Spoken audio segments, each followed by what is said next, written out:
Trời ơi, được không Ní? Yên tâm, lên. Từ từ thôi mày ơi. Tao thua chứ đừng. Tao chắc.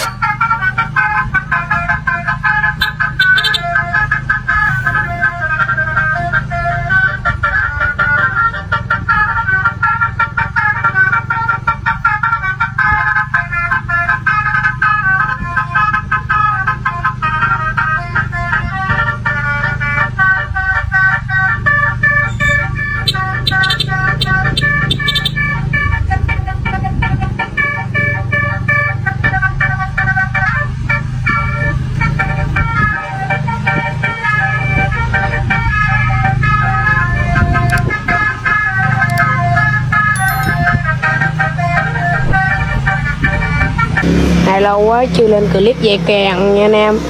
Bạn anh em bài kèn có còn để nhả nữa nha anh em.